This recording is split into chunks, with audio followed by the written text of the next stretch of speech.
भगवान मुनिसुव्रत, हरिशेन चक्रवर्ती, राम बलभद्र, रावण प्रतिनारायण, राजा सागर, सुलासा, मधुपिंगल, राजा वसु, क्षीरकदम्बक, पर्वत, नारद चरित पर्व, 67 कथा, जिनके नाम के व्रत शब्द का अर्थ सभी पदार्थों का त्याग था और जो उत्तम व्रत के धारी थे, ऐसे श्री मुनिसुव्रत भगवान हम सबके लिए अपना व्रत प्रदान करें।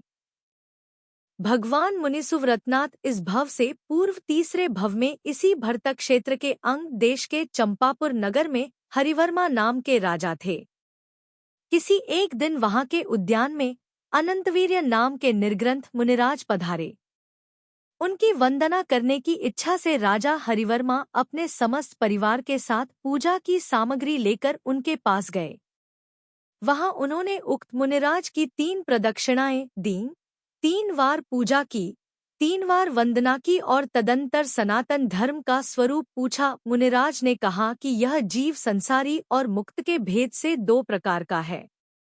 जो 8 कर्मों से बद्ध है उसे संसारी कहते हैं और जो 8 कर्मों से मुक्त है, रहित है, उसे मुक्त कहते हैं। उन कर्मों के ज्ञानावरणादि नाम वाले 8 मूल भेद हैं और उत्तर भेद 148 हैं।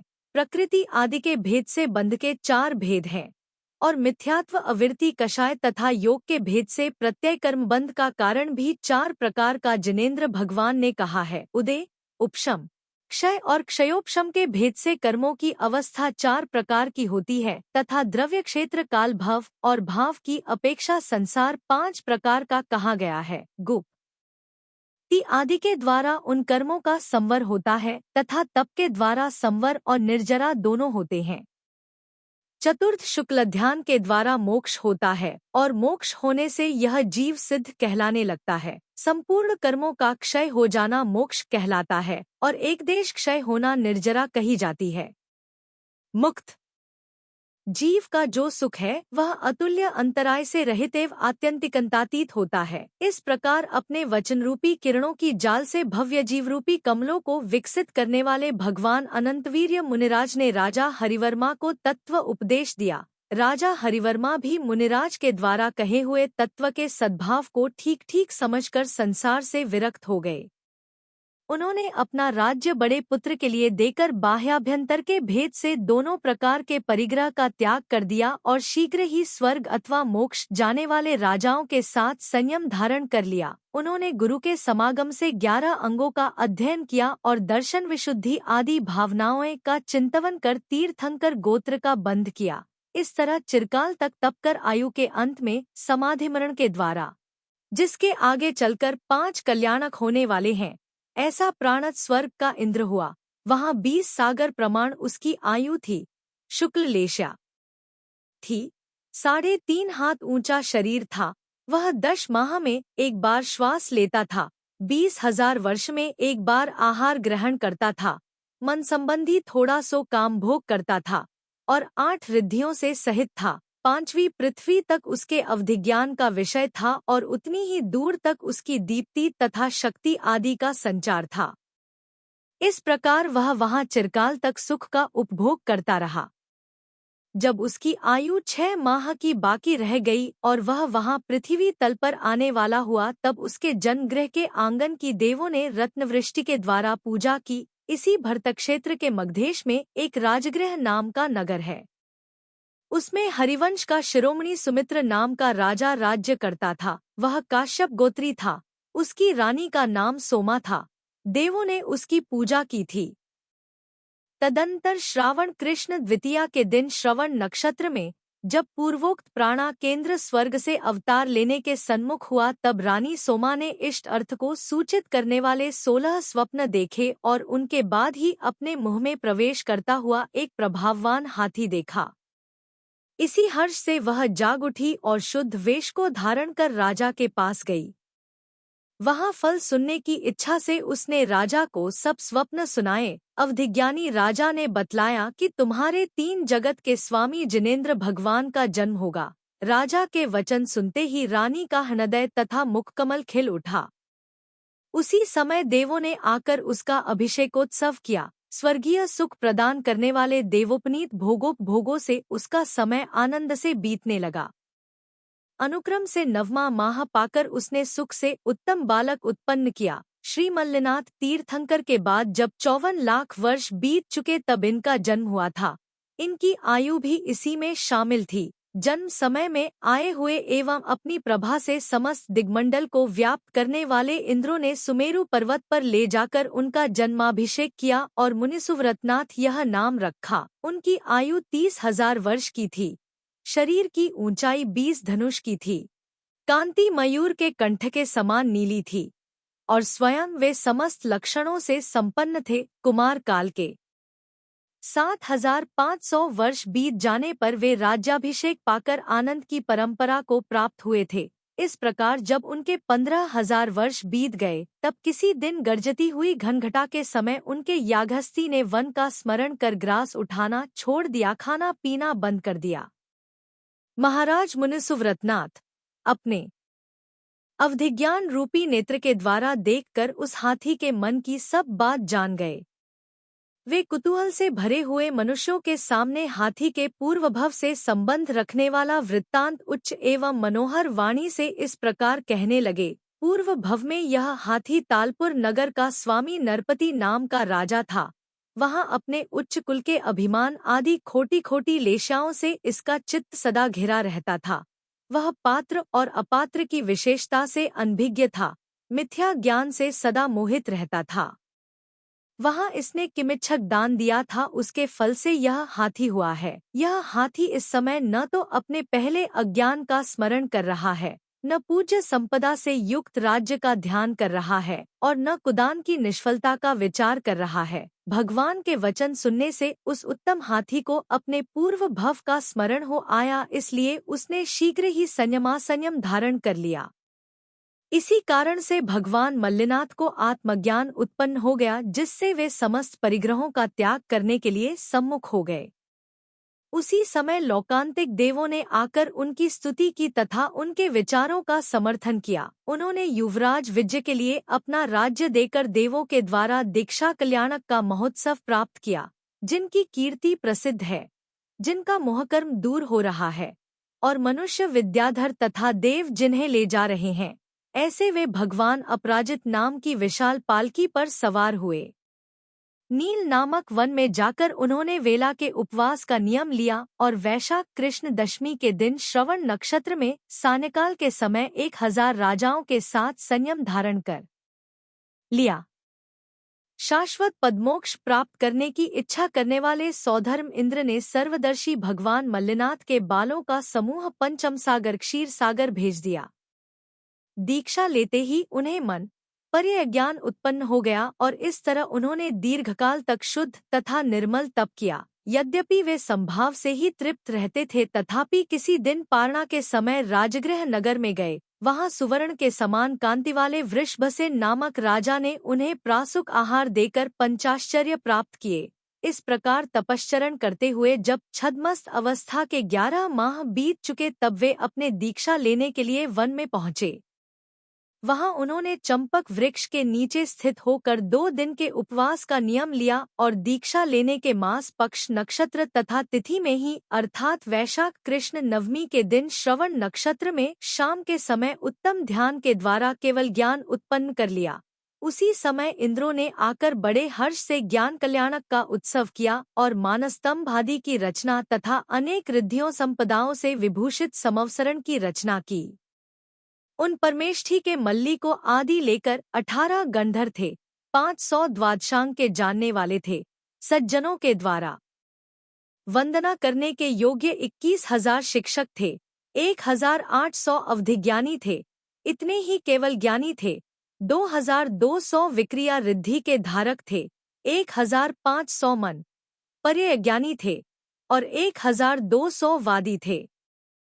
इस प्रकार सब मिलाकर 30,000 मुनिराज उनके साथ थे। पुष्पदंता को आदि लेकर 50,000 आरिकाएं थीं, 1,00,000 श्रावक थे, 3,00,000 श्राविकाएं थीं, संख्यात तिर्यंच और असंख्यात देव देवियों का समूह था। इस तरह उनकी 12 सभाएं थीं। इन सब के लिए धर्म का उपदेश देते हुए उन्होंने चिरकाल तक आर्य क्षेत्र में विहार किया।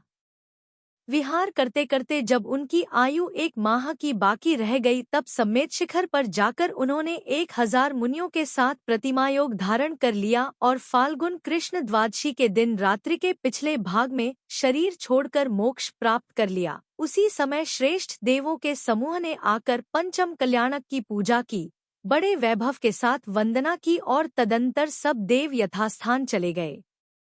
हे प्रभु, आपके शरीर की प्रभा से व्याप्त हुई यह सभा ऐसी जान पड़ती है मानो नील कमलों का वन ही हो।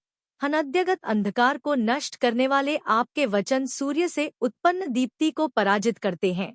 इसी तरह आपका ज्ञान भी संसार के समस्त पदार्थों से उत्पन्न हुए अज्ञानांधकार को नष्ट करता है। इसलिए हे भगवान मुनिसुव्रतनाथ, जिसे इंद्रादि देवों के साथ साथ सब संसार नमस्कार करता है, मैं आपके उस ज्ञानरूपी सूर्य को सदा नमस्कार करता हूँ। कोई तो कारण से कार्य को, गुणी से गुण को और सामान्य से विशेष को पृथक बतलाते हैं और कोई एक अपृथक बतलाते हैं। ये दोनों ही कथन एकांतवाद से हैं, अत घटित नहीं होते, परंतु आपके नए के संयोग से दोनों ही ठीक ठीक घटित हो जाते हैं। इसीलिए हे भगवान, सज्जन पुरुष आपको आप्त कहते हैं और इसीलिए हम सब आपको नमस्कार करते हैं, जो पहले हरिवर्मा नाम के राजा थे, फिर जिन्होंने तप कर तथा 16 कारण भावनाओं का चिंतवन कर तीर्थ कर नाम कर्म का बंध किया, तदंतर समाधिमरण से शरीर छोड़कर प्राणतेंद्र हुए और वहां से आकर जिन्होंने हरिवंशरूपी आकाश के निर्मल चंद्रमा स्वरूप तीर्थंकर होकर भव्य जीवरूपी कुमुदिनियों को विकसित किया, वे श्री मुनिसुव्रतनाथ जिनेन्द्र हम सबके लिए अपनी लक्ष्मी प्रदान करें। इन्हीं मुनिसुव्रतनाथ तीर्थकर के तीर्थ में हरिशन नाम का चक्रवर्ती हुआ। वह अपने से पूर्व तीसरे भव में अनंतनाथ तीर्थंकर के तीर्थ में एक बड़ा भारी राजा था। वह किसी कारण से उत्कृष्ट तप कर सनत कुमार स्वर्ग के सुविशाल नामक विमान में 6 सागर की आयु वाला उत्तम देव हुआ। वहां निरंतर भोगों का उपभोग कर वहां से च्युत हुआ और श्री मुनिसुव्रत नाथ तीर्थंकर के तीर्थ में भोगपुर नगर के स्वामी इक्ष्वाकुवंशी राजा पद्मनाभ की रानी ऐरा के हरिशन नाम का उत्तम पुत्र हुआ। 10,000 वर्ष की उसकी आयु थी। देदीप्यमान कच्छुरस के समान उसकी कांति थी। 24 धनुष ऊंचा शरीर था और क्रमक्रम से उसे पूर्ण यौवन प्राप्त हुआ था। किसी एक दिन राजा पद्मनाभ हरिशन के साथ साथ मनोहर नामक उद्यान में गए हुए थे। वहां अनंतवीर्य नामक जिनेन्द्र की वंदना कर उन्होंने उनसे संसार और मोक्ष का स्वरूप सुना, जिससे वे राजसी वृत्ति को छोड़कर शांत वृत्ति में स्थित होने के लिए उत्सुक हो गए। परमपद मोक्ष प्राप्त करने के इच्छुक राजा पद्मनाभ ने राज्य का भार पुत्र के लिए सौंपा और बहुत से राजाओं के साथ संयम धारण कर लिया। यह मोक्ष महल की दूसरी सीढ़ी है, ऐसा मानकर हरिशन ने भी श्रावक के उत्तम व्रत धारण कर नगर में प्रवेश किया। इधर चिरकाल तक घोर तपश्चरण करते हुए पद्मनाथ मुनिराज ने दीक्षावन में ही प्रतिमायोग धारण किया और उन्हें केवल ज्ञान उत्पन्न हो गया। उसी दिन राजा हरिशन की आयुधशाला में चक्र, छत्र, खंग और दंड ये 4 रत्न प्रकट हुए तथा श्रीगृह में काकिनी, चर्म और मणि ये 3 प्रकट हुए। समाचार देने वालों ने दोनों समाचार एक साथ सुनाए, इसलिए हरिशन का चित्त बहुत ही संतुष्ट हुआ। वह समाचार सुनाने वालों के लिए बहुत सा पुरस्कार देकर जिन पूजा करने की इच्छा से निकला और जिनेन्द्र भगवान की वंदना कर वहां से वापस लौट नगर में प्रविष्ट हुआ।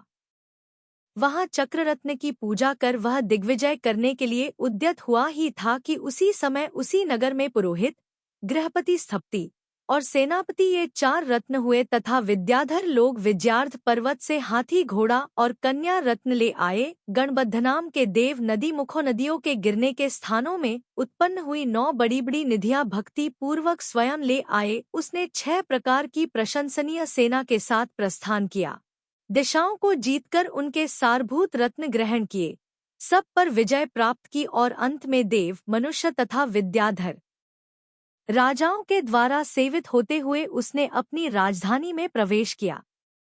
वहां वह 10 प्रकार के भोगों का निराकुलता से उपभोग करता हुआ चिरकाल तक स्थित रहा। किसी एक समय कार्तिक मास के नंदीश्वर पर्व संबंधी 8 दिनों में उसने महापूजा की और अंतिम दिन उपवास का नियम लेकर वह महल की छत पर सभा के बीच में बैठा था और ऐसा सुशोभित हो रहा था मानो आकाश में शरद ऋतु का चंद्रमा सुशोभित हो।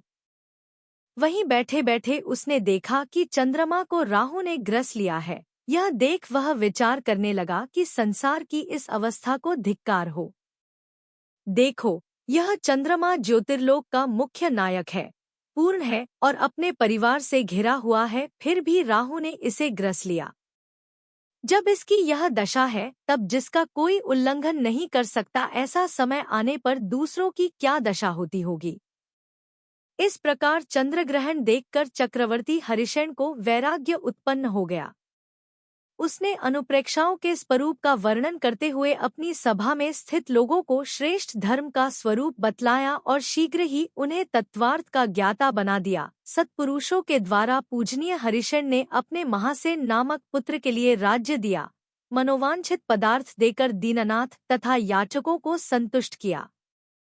तदंतर काम को जीतने वाले उसने सीमंत पर्वत पर स्थित श्रीनाग नामक मुनिराज के पास जाकर विविध प्रकार के परिग्रह का विधिपूर्वक त्याग कर दिया। उसने अनेक राजाओं के साथ शांति प्राप्त करने का साधनभूत संयम धारण कर लिया, क्रमक्रम से अनेक रिद्धियां प्राप्त की और आयु के अंत में 4 प्रकार की आराधनाएं आराध कर प्रायोपगमन नामक संन्यास धारण कर लिया, जिसके समस्त पाप क्षीण हो गए हैं तथा जो दया की मूर्ति स्वरूप है, ऐसा वह चक्रवर्ती अंतिम अनुत्तर विमान सर्वार्थ सिद्धि में उत्पन्न हुआ। श्रीमान हरिशेन चक्रवर्ती का जीव पहले जिसका शरीर राजलक्ष्मी से आलिंगित था, ऐसा कोई राजा था। फिर पाप से अत्यंत भयभीत हो उसने संसार का शरण मानकर तप धारण कर लिया, जिससे तृतीय स्वर्ग में देव हुआ। फिर आयु के अंत में वहां से पृथ्वी पर आकर हरिशेन चक्रवर्ती हुआ और सुख भोग कर सर्वार्थ सिद्धि में अहमिंद्र हुआ। अथानंतरेणी मुनिसुव्रतनाथ तीर्थंकर के तीर्थ में राम और लक्ष्मण नाम के 8वें बलभद्र और नारायण हुए हैं, इसलिए यहाँ उनका पुराण कहा जाता है। उसी भरतक क्षेत्र के मलय नामक राष्ट्र में रत्नपुर नाम का एक नगर है। उसमें प्रजापति महाराज राज्य करते थे। उनकी गुणकांता नाम की स्त्री से चंद्रचूल नाम का पुत्र हुआ था। उन्हीं प्रजापति महाराज के मंत्री का एक विजय नाम का पुत्र था। चंद्रचूल और विजय में बहुत भारी स्नेह था। ये दोनों ही पुत्र अपने अपने पिताओं को अत्यंत प्रिय थे। बड़े लाड से उनका लालन पालन होता था और कुल आदि का घमंड सदा उन्हें प्रेरित करता रहता था, इसलिए वे दुर्दांत हाथियों के समान दुराचारी हो गए थे। किसी एक दिन उसी नगर में रहने वाला कुबेर सेठ उसी नगर में रहने वाले वैश्रवण सेठ की गोतमा स्त्री से उत्पन्न श्रीदत्त नामक श्रेष्ठ पुत्र के लिए हाथ में जलधारा छोड़ता हुआ अपनी कुबेरदत्ता नाम की पुत्री दे रहा था। उसी समय महापाप के करने वाले किसी अनुचर ने राजकुमार चंद्रचूल से कुबेरदत्त के रूप आदि की प्रशंसा की। उसे सुनकर वह अपने मित्र विजय के साथ उस कन्या को बलपूर्वक अपने अधीन करने के लिए तत्पर हो गया। यह देख वैश्यों का समूह चिल्लाता हुआ महाराज के पास गया। उसके रोने चिल्लाने का शब्द सुनते ही महाराज की क्रोधाग्नि अपने पुत्र के दुराचारूपी ईंधन से अत्यंत भड़क उठी।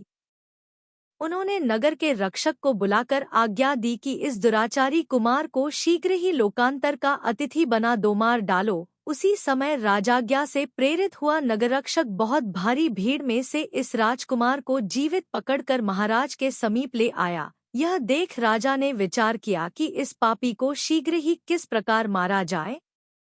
कुछ देर तक विचार करने के बाद उन्होंने नगररक्षक को आदेश दिया कि इसे श्मशान में ले जाकर पेनी शूली पर चढ़ा दो। राजा के कहते ही नगररक्षक कुमार को मारने के लिए चल दिया। सो ठीक ही है, क्योंकि न्याय के अनुसार चलने वाले पुरुषों को स्नेह का अनुसरण करना उचित नहीं है। इधर यह हाल देख प्रधानमंत्री नगरवासियों को आगे कर राजा के समीप गया और हस्तरूपी कमल ऊपर उठाकर इस प्रकार निवेदन करने लगा, हे देव, इसे कार्य और अकार्य का विवेक बाल्यावस्था से ही नहीं है। यह हम लोगों का ही प्रमाद है, क्योंकि माता पिता के द्वारा ही बालक सुशिक्षित और सदाचारी बनाए जाते हैं। यदि हाथी को बाल्यावस्था में यथायोग्य रीति से वश में नहीं किया जाता तो फिर वह मनुष्यों के द्वारा वश में नहीं किया जा सकता। यही हाल बालकों का है। यदि ये बाल्यावस्था में वश नहीं किए जाते हैं तो वे आगे चलकर ऐश्वर्य प्राप्त होने पर अभिमान रूपी ग्रह से आक्रांत हो क्या कर गुजरेंगे इसका ठिकाना नहीं। यह कुमार न तो बुद्धिमान है और न दरबुद्धि ही है, इसलिए प्राणदंड देने के योग्य नहीं है।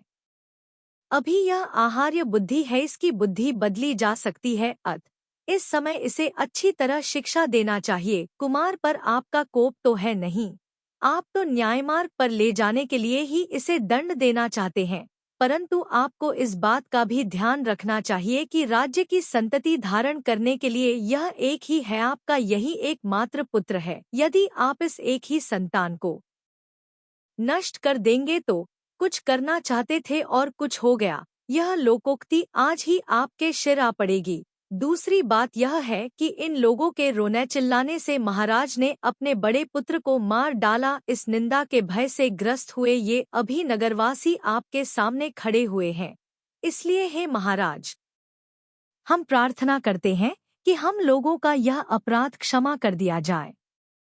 मंत्री के यह वचन सुनकर राजा ने कहा कि आपका कहना ठीक नहीं है।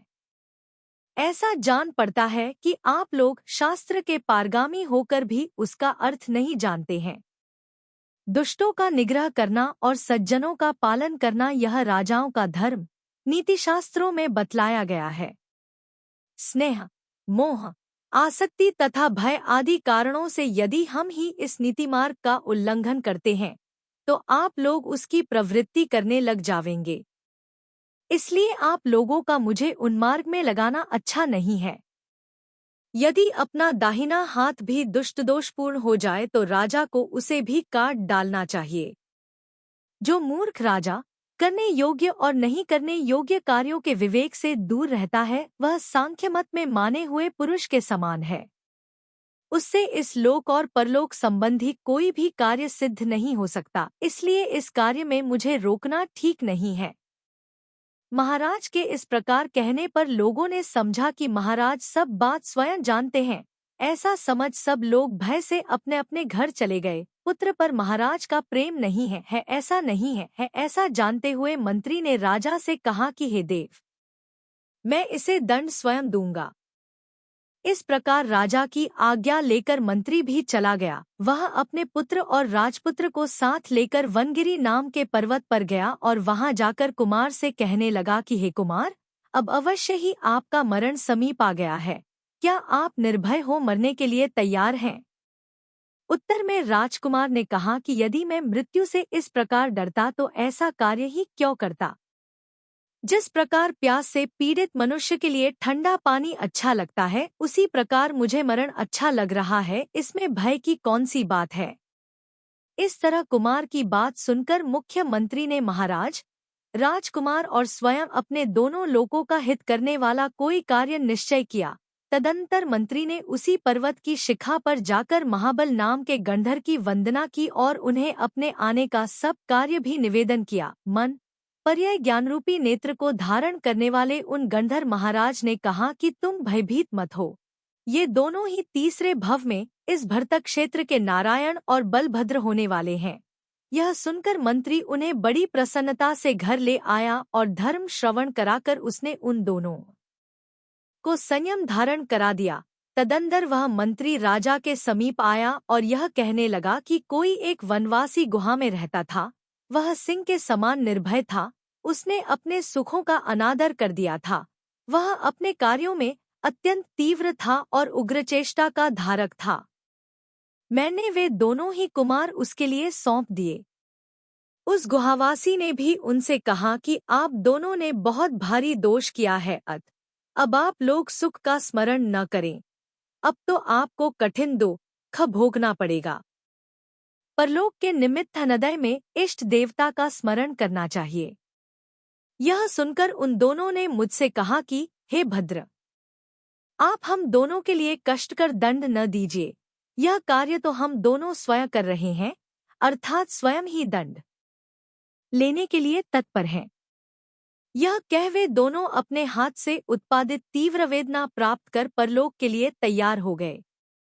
यह देख मैं इष्ट अर्थ की पूर्ति कर वापस चला आया हूँ।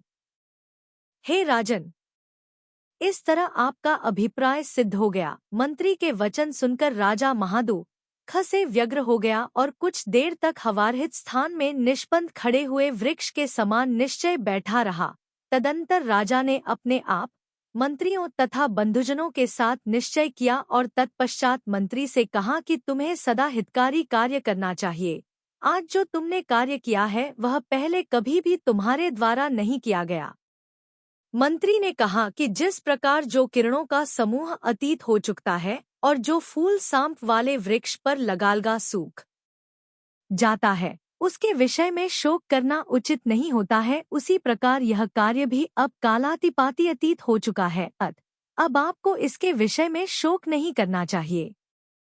मंत्री के वचन सुनकर राजा ने पूछा कि यथार्थ बात क्या है।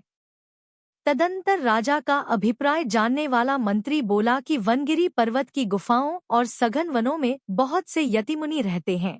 उन्होंने अपने धैर्य रूपी तलवार की धारा से कषाय और विष रूपी शत्रुओं को जीत लिया है। क्या स्थूल क्या सूक्ष्म भी जीवों की रक्षा करने में वे निरंतर तत्पर रहते हैं। उनके हृदय से भय मानो भय से ही भाग गया है और क्रोध मानो क्रोध के कारण ही उनके पास नहीं आता है। वे भोगोपभोग के पदार्थों में असंयमियों के समान सदा निरादर करते रहते हैं। वे दोनों ही कुमार उन यतियों से धर्म का सद्भाव सुनकर विरक्त हो दीक्षित हो गए हैं। इस प्रकार मंत्री के स्पष्ट वचन सुनकर राजा बहुत ही संतुष्ट हुआ। दोनों लोगों का हित करने वाला तू ही है। इस प्रकार मंत्री की प्रशंसा कर राजा ने विचार किया कि ये भोग कुपुत्र के समान पाप और निंदा के कारण हैं। ऐसा विचार कर उसने अपने कुल के योग्य किसी पुत्र को राज्य का महान भार सौंप दिया और वनगिरी नामक पर्वत पर जाकर गंधर्व भगवान को पूजा की। वहीं पर नवदीक्षित राजकुमार तथा मंत्रीपुत्र को देखकर उसने कहा कि मैंने जो बड़ा भारी अपराध किया है उसे आप दोनों क्षमा कीजिए। राजा के वचन सुनकर नवदीक्षित मुनियों ने कहा कि आप ही हमारे दोनों लोकों के गुरु हैं। यह संयम आपने ही प्रदान कराया है। इस प्रकार उन दोनों से प्रशंसा पाकर राजा ने सब परिग्रह का त्याग कर अनेक राजाओं के साथ संयम धारण कर लिया। क्रमक्रम से मोहकर्म का विध्वंस कर अवशिष्ट घातिया कर्मों का नाश किया और केवल ज्ञान रूपी ज्योति को प्राप्त कर वे लोक के अग्रभाग में देदीप्यमान होने लगे। इधर उत्कृष्ट चारित्र का पालन करते हुए वे दोनों ही कुमार आतापन योग लेकर तथा शरीर से ममत्व छोड़कर खंगपुर नामक नगर के बाहर स्थित थे। उस समय खंगपुर नगर के राजा का नाम सोमप्रभ था। उसके सुदर्शना और सीता नाम की 2 स्त्रियां थीं। उन दोनों के उत्तम कांति वाले शरीर को धारण करने वाला सुप्रभ और गुणों के द्वारा पुरुषों में श्रेष्ठ पुरुषोत्तम इस प्रकार 2 पुत्र थे। इनमें पुरुषोत्तम नारायण था। वह दिग्विजय के द्वारा मधुसूदन नामक प्रतिनारायण को नष्ट कर नगर में प्रवेश कर रहा था। मनुष्य विद्याधर और देवेंद्र उसके ऐश्वर्य को बढ़ा रहे थे। उसका शरीर भी प्रभापूर्ण था। नगर में प्रवेश करते देख अज्ञानी चंद्रचूल मुनि राजकुमार का जीव निदान कर बैठा। अंत में जीवन समाप्त होने पर दोनों मुनियों ने 4 प्रकार की आराधना की। उनमें से एक तो सनत कुमार स्वर्ग के कनकप्रभ नामक विमान में विजय नामक देव और दूसरा मणिप्रभ विमान में मणिचूल नाम का देव हुआ। वहां उनकी उत्कृष्ट आयु 1 सागर प्रमाण थी। चिरकाल तक वहां के सुख भोग कर वे वहां से च्युत हुए। अथानंतर इसी भरतक क्षेत्र के बनारस नगर में राजा दशरथ राज्य करते थे। उनकी सुबाला नाम की रानी थी। उसने शुभ स्वप्न देखे और उसी के गर्भ से फाल्गुन कृष्ण त्रयोदशी के दिन मघा नक्षत्र में सुवर्णचूल नाम का देव जो कि मंत्री के पुत्र का जीव था, होनहार बलभद्र हुआ। उसकी 13,000 वर्ष की आयु थी। राम नाम था और उसने सब लोगों को नम्रीभूत कर रखा था। उन्हीं राजा दशरथ की एक दूसरी रानी कैकेयी थी। उसने सरोवर, सूर्य, चंद्रमा, धान का खेत और सिंह ये 5 महाफल देने वाले स्वप्न देखे और उसके गर्भ से माघ शुक्ला प्रतिपदा के दिन विशाखा नक्षत्र में मणिचूल नाम का देव जो कि मंत्री के पुत्र का जीव था उत्पन्न हुआ। उसके शरीर पर चक्र का चिन्ह था। 12,000 वर्ष की उसकी आयु थी और लक्ष्मण उसका नाम था। वे दोनों ही भाई 15 धनुष ऊंचे थे। 32 लक्षणों से सहित थे। वज्रवृष बनाराज संघन के धारक थे और उन दोनों के समचतुरस्त्र संस्थान नाम का पहला संस्थान था। वे दोनों ही अपरिमित शक्ति वाले थे। उनमें से राम का शरीर हंस के अंश अर्थात पंख के समान सफेद था और लक्ष्मण का शरीर नीलकमल के समान नील कांति वाला था। जब राम का 55 और लक्ष्मण का 50 वर्ष प्रमाण अत्यंत श्रेष्ठ ऐश्वर्य से भरा हुआ कुमारकाल व्यतीत हो गया, तब इसी भरतक्षेत्र की अयोध्यानगरी में एक सगर नामक राजा हुआ था। वह सगर तब हुआ था जबकि प्रथम चक्रवर्ती भरत महाराज के बाद इक्ष्वाकु वंश के शिरोमणि असंख्यात राजा हो चुके थे और उनके बाद जब हरिशेन महाराज नामक 10वां चक्रवर्ती मरकर सर्वार्थ सिद्धि में उत्पन्न हो गया था तथा उसके बाद जब 1000 वर्ष प्रमाण काल व्यतीत हो चुका था। इस प्रकार काल व्यतीत हो चुकने पर सगर राजा हुआ था। वह अखंड राष्ट्र का स्वामी था तथा बड़ा ही क्रोधी था। एक बार उसने सुलसा के स्वयंवर में आए हुए एवं राजाओं के बीच में बैठे हुए मधुपिंगल नाम के श्रेष्ठ राजकुमार को यह दुष्ट लक्षणों से युक्त है ऐसा कहकर सभाभूमि से निकाल दिया। राजा मधुपिंगल सगर राजा के साथ वैर बांधकर लजाता हुआ स्वयंवर मंडप से बाहर निकल पड़ा। अंत में संयम धारण कर वह महाकाल नाम का असर हुआ। वह असुर राजा सगर के वंश को निर्मूल करने में तत्पर था। वह ब्राह्मण का वेश रखकर राजा सगर के पास पहुंचा और कहने लगा कि तू लक्ष्मी की वृद्धि के लिए, शत्रुओं का उच्छेद करने के लिए अथर्ववेद में कहा हुआ प्राणियों की हिंसा करने वाला यज्ञ कर। इस प्रकार पाप से नहीं डरने वाले उस महाकाल नामक व्यंतर ने उस दुर्बुद्धि राजा को मोहित कर दिया। वह राजा भी उसके कहे अनुसार यज्ञ करके पापियों की भूमि अर्थात नरक में प्रविष्ट हुआ। इस प्रकार कुमार्ग में प्रवृत्ति करने से इस राजा का सब कुल नष्ट हो गया। इधर राजा दशरथ ने जब यह समाचार सुना तब उन्होंने सोचा कि अयोध्यानगढ़ तो हमारी वंश परंपरा से चला आया है। ऐसा विचार कर वे अपने पुत्रों के साथ अयोध्या नगर में गए और वहीं रहकर उसका पालन करने लगे। वहीं इनकी किसी अन्य रानी से भरत तथा शत्रुघ्न नाम के 2 पुत्र और हुए थे। रावण को मारने से राम और लक्ष्मण का जो यश होने वाला था उसका एक कारण था वह यह कि उसी समय मिथिलानगरी में राजा जनक राज्य करते थे। उनकी अत्यंत रूपवती तथा विनय आदि गुणों से विभूषित वसुधा नाम की रानी थी। राजा जनक की वसुधा नाम की रानी से सीता नाम की पुत्री उत्पन्न हुई थी। जब वह नवयौवन को प्राप्त हुई तब उसे बरने के लिए अनेक राजाओं ने अपने अपने दूत भेजे, परंतु राजा ने यह कहकर कि मैं यह पुत्री उसी के लिए दूंगा जिसका कि दैव अनुकूल होगा, उन आए हुए दूतों को विदा कर दिया। अथानंतर किसी एक समय राजा जनक विद्वज्जनों से सुशोभित सभा में बैठे हुए थे। वहीं पर कार्य करने में कुशल तथा हित करने वाला कुशलमती नाम का सेनापति बैठा था। राजा जनक ने उससे एक प्राचीन कथा पूछी। वह कहने लगा कि पहले राजा सगर रानी सुलसा तथा घोड़ा आदि अन्य कितने ही जीव यज्ञ में होमे गए थे। वे सब शरीर सहित स्वर्ग गए थे, यह बात सुनी जाती है। यदि आज कल भी यज्ञ करने से स्वर्ग प्राप्त होता हो तो हम लोग भी यथा योग्य रीति से यज्ञ करें। राजा के इस प्रकार वचन सुनकर सेनापति कहने लगा कि सदा क्रोधित हुए नागकुमार और असुर कुमार परस्पर की मत्सरता से एक दूसरे से प्रारंभ किए हुए कार्यों में विघ्न करते हैं। चूंकि यज्ञ की यह नई रीति महाकाल नामक असुर ने चलाई है, अत प्रतिपक्षियों के द्वारा इसमें विघ्न किए जाने की आशंका है। इसके सिवाय एक बात यह भी है कि नागकुमारों के राजा धरणेंद्र ने नमी तथा विन्मी का उपकार किया था, इसलिए उसका पक्षपात करने वाले विद्याधर अवश्य ही यज्ञ का विघात करेंगे। यज्ञ उन्हीं का सिद्ध हो पाता है जो कि उसके विघ्न न दूर करने में समर्थ होते हैं। यद्यपि विद्यार्थ पर्वत पर रहने वाले विद्याधरों को इसका पता नहीं चलेगा, यह ठीक है, तथापि यह निश्चित है कि उनमें रावण बड़ा पराक्रमी और मानरूपी ग्रह से अधिष्ठित है। उससे इस बात का भय पहले से ही है कि कदाचित वह यज्ञ में विघ्न उपस्थित करे। हाँ, एक उपाय हो सकता है कि इस समय रामचंद्र जी सब प्रकार से समर्थ हैं। उनके लिए यदि हम यह कन्या प्रदान कर देंगे तो वे सब विघ्न दूर कर देंगे।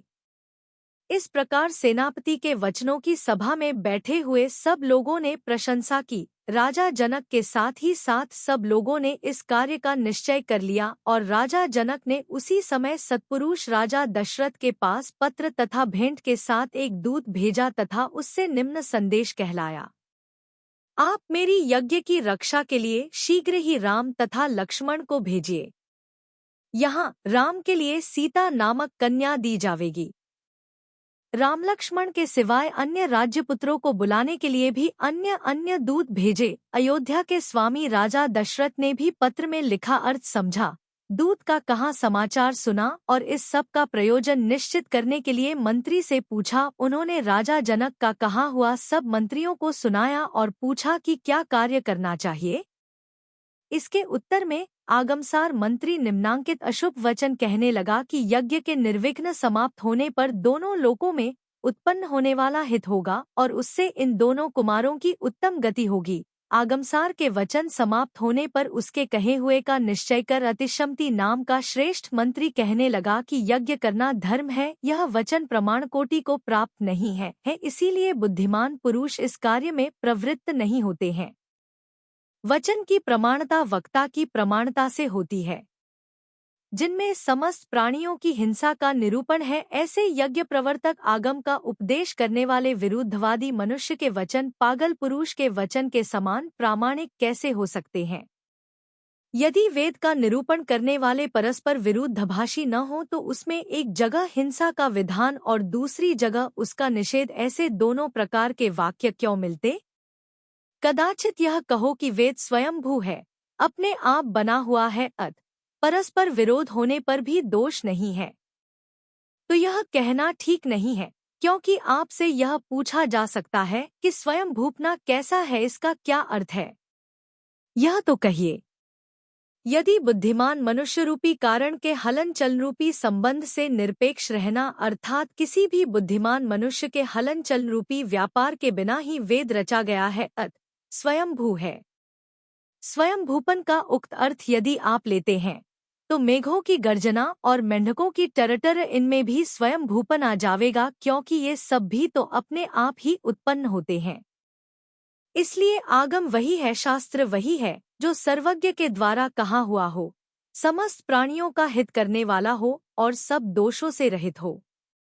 यज्ञ शब्द दान देना तथा देव और ऋषियों की पूजा करने अर्थ में आता है। याग, यज्ञ, क्रतु, पूजा, सपर्या, इज्या, अध्वर, मख और मह, ये सब पूजा विधि के पर्यायवाचक शब्द हैं। यज्ञ शब्द का वाच्यार्थ जो बहुत भारी दान देना और पूजा करना है, तत्स्वरूप धर्म से ही लोग पुण्य का संचय करते हैं और उसी के परिपाक से देवेंद्र होते हैं।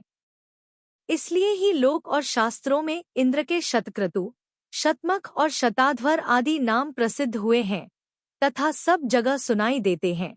यदि यज्ञ शब्द का अर्थ हिंसा करना ही होता है तो इसके करने वाले की नरक गति होनी चाहिए।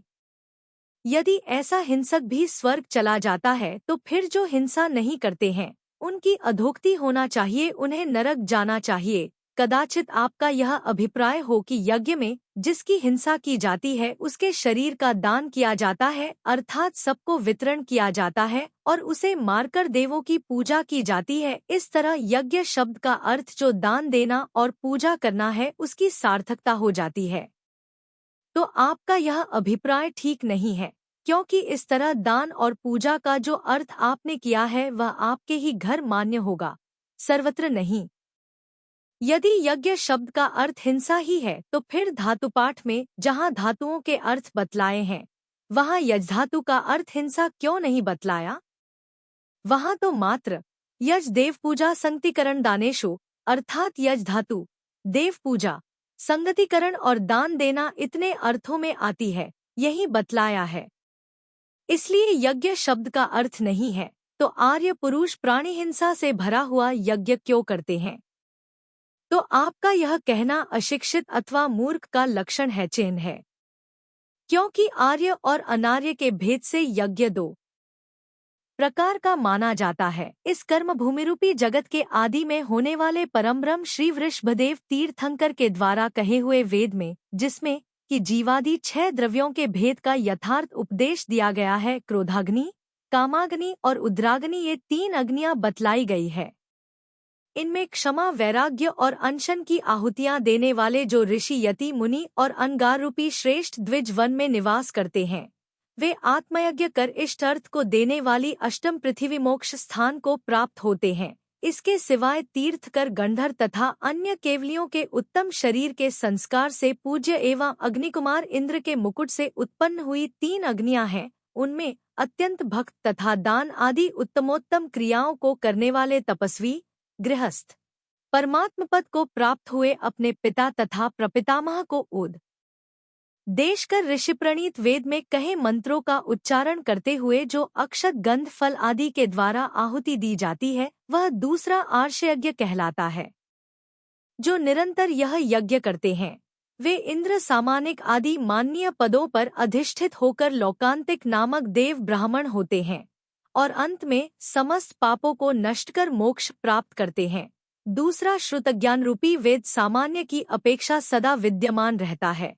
उसके द्रव्यक्षेत्र आदि के भेद से अथवा तीर्थकरों के पंच कल्याणकों के भेद से अनेक भेद हैं।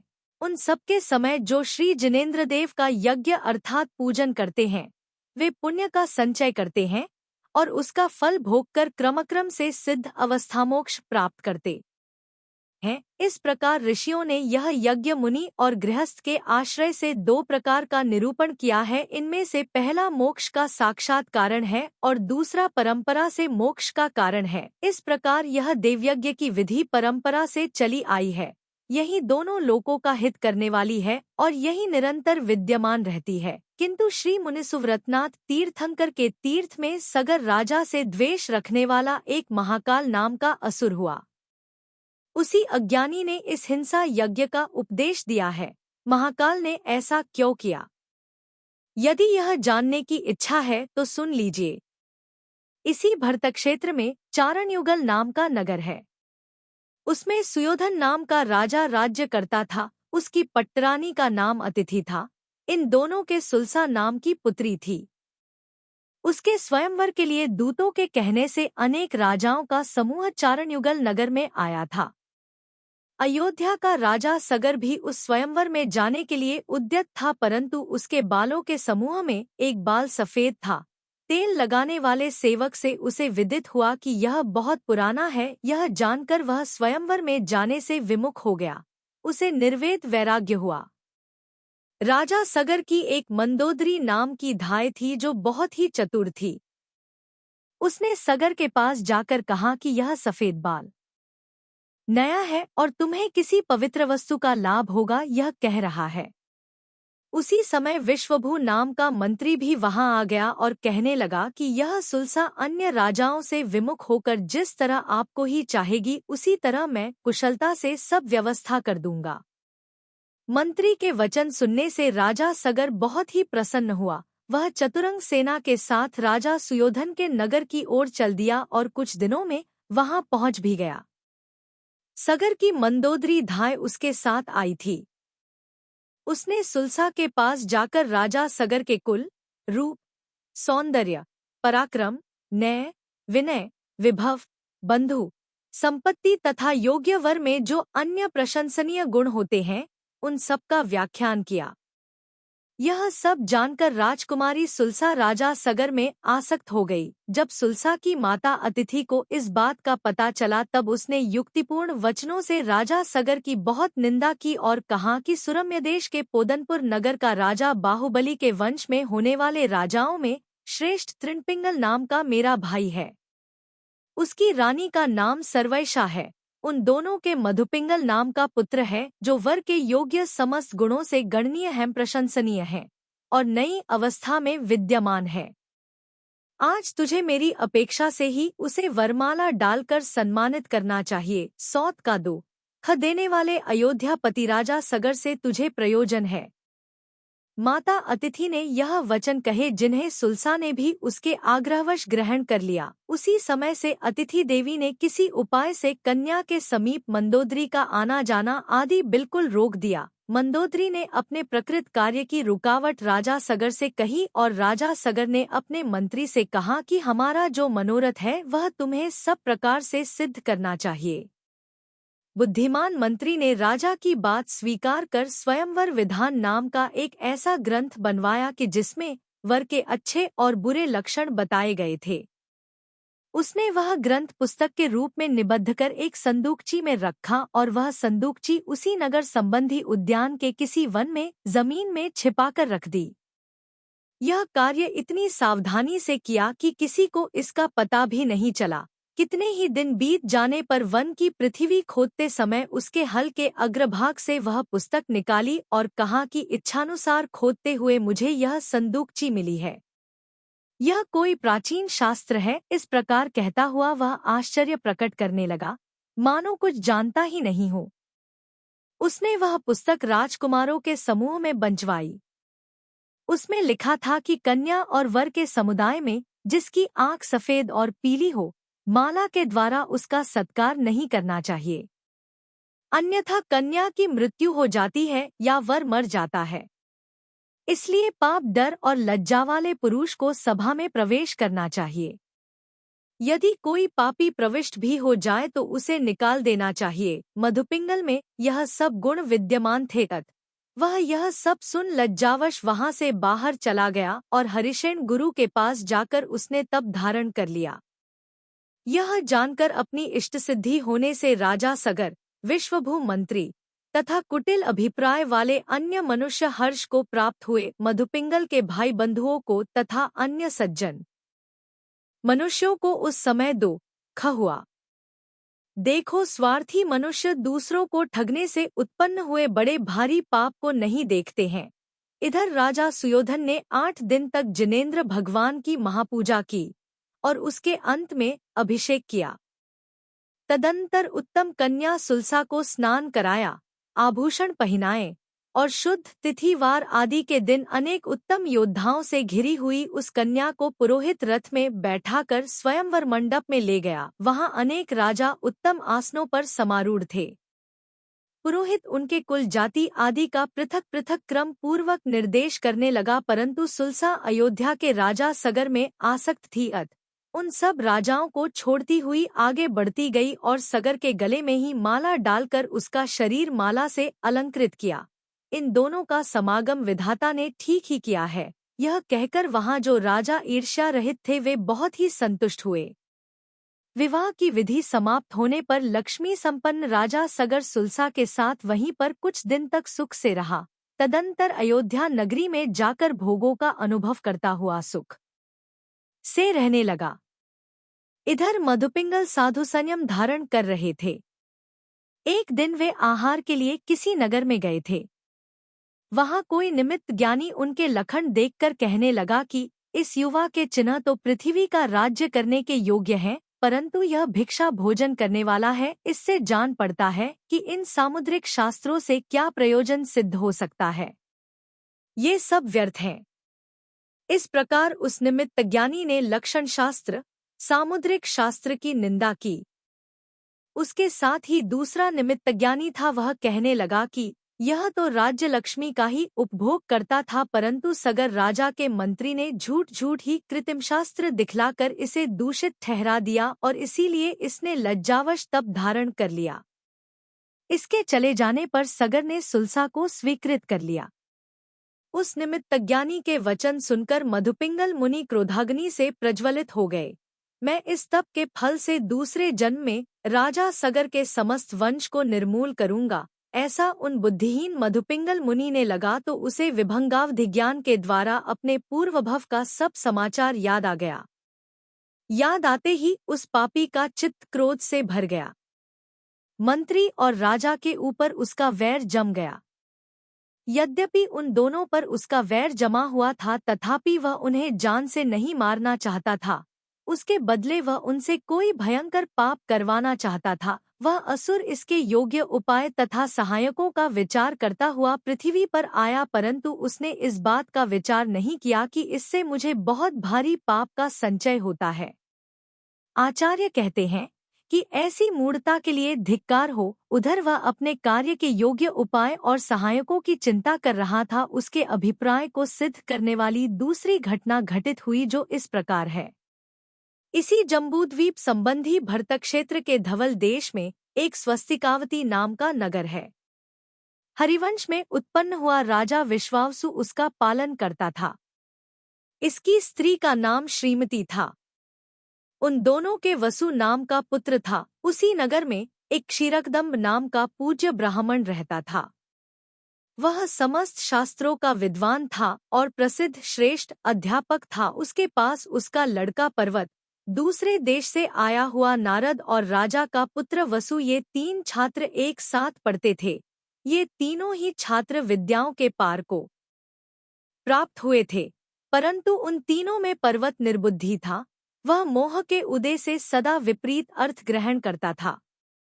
बाकी 2 छात्र पदार्थ का स्वरूप जैसा गुरु बताते थे वैसा ही ग्रहण करते थे।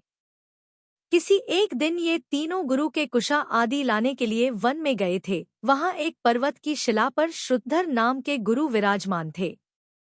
अन्य 3 मुनि उन श्रुतधर गुरु से अष्टांग निमित्त ज्ञान का अध्ययन कर रहे थे। जब अष्टांग निमित्त ज्ञान का अध्ययन पूर्ण हो गया, तब वे तीनों मुनि उन गुरु की स्तुति कर बैठ गए। उन्हें बैठा देखकर श्रुतधर मुनिराज ने उनकी चतुराई की परीक्षा करने के लिए पूछा कि जो ये 3 छात्र बैठे हैं, इनमें किसका क्या नाम है, क्या कुल है, क्या अभिप्राय है और अंत में किसकी क्या गति होगी, यह आप लोग कहें। उन 3 मुनियों में एक आत्मज्ञानी मुनि थे। वे कहने लगे कि सुनिए, यह जो राजा का पुत्र वसु हमारे पास बैठा हुआ है, वह तीव्र रागादिदूषित है, हिंसारूप धर्म का निश्चय कर नरक जावेगा। तदंतर बीच में बैठे हुए दूसरे मुनि कहने लगे कि यह जो ब्राह्मण का लड़का है, इसका पर्वत नाम है, यह निर्बुद्धि है, क्रूर है। यह महाकाल के उपदेश से अथर्ववेद नामक पाप प्रवर्तक शास्त्र का अध्ययन कर खोटे मार्ग का उपदेश देगा। यह अज्ञानी हिंसा को ही धर्म समझता है, निरंतर रौद्र ध्यान में तत्पर रहता है और बहुत लोगों को उसी मिथ्यामार्ग में प्रवृत्त करता है, नरक जावेगा। तदंतर तीसरे मुनि कहने लगे कि यह जो पीछे बैठा है, इसका नारद नाम है, यह जाति का ब्राह्मण है, बुद्धिमान है, धर्म अध्ययन में पर रहता है, अपने आश्रित लोगों को अहिंसारूप धर्म का उपदेश देता है। यह आगे चलकर गिरितट नामक नगर का राजा होगा और अंत में परिग्रह छोड़कर तपस्वी होगा तथा अंतिम अनुत्तर विमान में उत्पन्न होगा। इस प्रकार उन तीनों मुनियों का कहा सुनकर श्रुतधर मुनिराज ने कहा कि तुम लोगों ने मेरा कहा उपदेश ठीक ठीक ग्रहण किया है। ऐसा कहकर उन्होंने उन तीनों मुनियों की स्तुति की। इधर एक वृक्ष के आश्रय में बैठा हुआ क्षीर कदम्ब उपाध्याय यह सब बड़ी सावधानी से सुन रहा था। सुनकर वह विचारने लगा कि विधि की लीला बड़ी ही विचित्र है। देख, इन दोनों की पर्वत और वसु की अशुभ गति होने वाली है। इनके अशुभ कर्म को धिक्कार हो, धिक्कार हो। मैं इस विषय में कर ही क्या सकता हूँ। ऐसा विचार कर उसने उन मुनियों को वहीं वृक्ष के नीचे बैठे बैठे शक्तिपूर्वक नमस्कार किया और फिर बड़ी उदासीनता से उन तीनों छात्रों के साथ वह अपने नगर में आ गया। 1 वर्ष के बाद शास्त्राध्ययन तथा बाल्यावस्था पूर्ण होने पर वसु के पिता विश्वावसु वसु को राज्यपट बांधकर स्वयं तपोवन के लिए चले गए। इधर वसु पृथ्वी का अनायास ही निष्कंटक पालन करने लगा। किसी एक दिन वह विहार करने के लिए वन में गया था। वहीं क्या देखता है कि बहुत से पक्षी आकाश में जाते जाते टकराकर नीचे गिर रहे हैं। यह देख उसे बड़ा आश्चर्य हुआ। वह विचार करने लगा कि आकाश से जो ये पक्षी नीचे गिर रहे हैं, इसमें कुछ कारण अवश्य होना चाहिए। यह विचार कर उसने उस स्थान का ज्ञान प्राप्त करने के लिए धनुष खींचकर एक बाण छोड़ा। वह बाण भी वहां टकराकर नीचे गिर पड़ा। यह देख राजा वसु वहां स्वयं गया और सारथी के साथ उसने उस स्थान का स्पर्श किया। स्पर्श करते ही उसे मालूम हुआ कि यह आकाश स्फटिक का स्तंभ है। वह स्तंभ आकाश के रंग से इतना मिलता जुलता था कि किसी दूसरे को आज तक उसका बोध नहीं हुआ था। राजा वसु ने उस स्तंभ को घर लाकर उसके 4 बड़े बड़े पाए बनवाए और उनका सिंहासन बनवाकर वह उस पर आरूढ़ हुआ। उस समय अनेक राजा आदि उसकी सेवा करते थे। लोग बड़े आश्चर्य से उसकी सेवा करते थे। लोग बड़े आश्चर्य की घोषणा करते हुए कहते थे कि देखो, राजा वसु सत्य के महात्म्य से सिंहासन पर अधर आकाश में बैठता है। इस प्रकार इधर राजा वसु का समय बीत रहा था, उधर एक दिन पर्वत और नारद समिधा तथा पुष्प लाने के लिए वन में गए थे। वहां वे क्या देखते हैं कि कुछ मयूर नदी के प्रवाह का पानी पीकर गए हुए हैं। उनका मार्ग देखकर नारद ने पर्वत से कहा कि हे पर्वत, ये जो मयूर गए हुए हैं उनमें एक तो पुरुष है और बाकी 7 स्त्रियां हैं। नारद की बात सुनकर पर्वत ने कहा कि तुम्हारा कहना झूठ है। उसे मन में यह बात सहन नहीं हुई, उसने कोई शर्त बांध ली। तदंतर कुछ आगे जाकर जब उसे इस बात का पता चला कि नारद का कहा सच है तो वह आश्चर्य को प्राप्त हुआ। वे दोनों वहां से कुछ और आगे बढ़े तो नारद हाथियों का मार्ग देखकर मुस्कराता हुआ बोला कि यहाँ से जो अभी हस्तिनी गई है उसका बायां नेत्र अंधा है। पर्वत ने कहा कि तुम्हारा पहला कहना अंधे सांप का बिल में पहुंच जाने के समान यूं ही सच निकल आया। यह ठीक है, परंतु तुम्हारा यह विज्ञान हंसी को प्राप्त होता है। मैं क्या समझूं?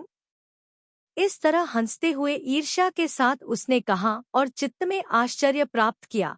तदंतर नारद को झूठा सिद्ध करने के लिए वह हस्तिनी के मार्ग का अनुसरण करता हुआ आगे बढ़ा और नगर तक पहुंचने के पहले ही उसे इस बात का पता चल गया कि नारद ने जो कहा था वह सच है। अब तो पर्वत के शोक का पार नहीं रहा। वह शोक करता हुआ बड़े आश्चर्य से घर आया और नारद की कही हुई सब बात माता से कहकर कहने लगा कि पिताजी जिस प्रकार नारद को शास्त्र की यथार्थ बात बतलाते हैं उस प्रकार मुझे नहीं बतलाते हैं। ये सदा मेरा अनादर करते हैं। इस तरह पापोद्य से विपरीत विचार करने के कारण पत्र के वचन तीक्ष्ण शस्त्र के समान उसके हृदय को चीरकर घुस गए। ब्राह्मणी पुत्र के वचनों को विचार कर हृदय से शोक करने लगी। जब ब्राह्मण क्षीरकदम स्नान, अग्निहोत्र तथा भोजन करके बैठा तब ब्राह्मणी ने पर्वत के द्वारा कही हुई सब बात कह सुनाई। उसे सुनकर ज्ञानियों से श्रेष्ठ ब्राह्मण कहने लगा कि मैं तो सबको एक सा उपदेश देता हूँ, परंतु प्रत्येक पुरुष की बुद्धि भिन्न हुआ करती है। यही कारण है कि नारद कुशल हो गया है। तुम्हारा पुत्र स्वभाव से ही मंद है, इसलिए नारद पर व्यर्थ ही ईर्ष्या न करो। यह कहकर उसने विश्वास दिलाने के लिए पुत्र के समीप ही नारद से कहा कि कहो, आज वन में घूमते हुए तुमने पर्वत का क्या उपद्रव किया था? गुरु की बात सुनकर वह कहने लगा कि बड़ा आश्चर्य है। यह कहते हुए उसने बड़ी विनय से कहा कि मैं पर्वत के साथ विनोदवार्ता करता हुआ वन में जा रहा था। वहां मैंने देखा कि कुछ मयूर पानी पीकर नदी से अभी हाल लौट रहे हैं।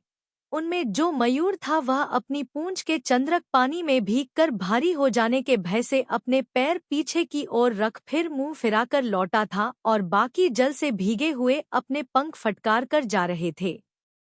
यह देख मैंने अनुमान द्वारा पर्वत से कहा था कि इनमें एक पुरुष है और बाकी स्त्रियां हैं। इसके बाद वन के मध्य से चलकर किसी नगर के समीप देखा कि चलते समय किसी हस्तिनी के पिछले पैर उसी के मूत्र से भीगे हुए हैं। इससे मैंने जाना कि यह हस्तिनी है। उसके दाहिनी ओर के वृक्ष और लताएं टूटी हुई थी। इससे जाना कि यह हथिनी बाई आंख से कानी है। उस पर बैठी हुई स्त्री मार्ग की थकावट से उतरकर शीतल छाया की इच्छा से नदी के किनारे सोई थी। वहां उसके उदर के स्पर्श से जो चिन्ह बन गए थे उन्हें देखकर मैंने जानता था कि यह स्त्री गर्भिणी है। उसकी साड़ी का एक छोर किसी झाड़ी में उलझकर लग गया था। इससे जाना था कि वह सफेद साड़ी पहने थी। जहां हस्तिनी ठहरी थी उस घर के अग्रभाग पर सफेद ध्वजा फहरा रही थी। इससे अनुमान किया था कि इसके पुत्र होगा। इस प्रकार अनुमान से मैंने ऊपर की सब बातें कही थी। नारद की ये सब बातें सुनकर उस श्रेष्ठ ब्राह्मण ने ब्राह्मणी के समक्ष प्रकट कर दिया कि इसमें मेरा अपराध कुछ भी नहीं है, मैंने दोनों को एक समान उपदेश दिया है। उस समय पर्वत की माता भी यह सब सुनकर बहुत प्रसन्न हुई थी। तदंतर उस ब्राह्मण ने पर्वत की माता को उन मुनियों के वचनों का विश्वास दिलाने की इच्छा की। वह अपने पुत्र पर्वत और विद्यार्थी नारद के भावों की परीक्षा करने के लिए स्त्री सहित एकांत में बैठा। उसने आटे के 2 बकरे बनाकर पर्वत और नारद को सौंपते हुए कहा कि जहाँ कोई देख न सके ऐसे स्थान में ले जाकर चंदन तथा माला आदि मांगलिक पदार्थों से इनकी पूजा करो और फिर कान काटकर इन्हें आज ही यहाँ ले आओ। तदंतर पापी पर्वत ने सोचा कि इस वन में कोई नहीं है, इसलिए वह एक बकरे के दोनों कान काटकर पिता के पास वापस आ गया और कहने लगा कि हे पूज्य, आपने जैसा कहा था मैंने वैसा ही किया है।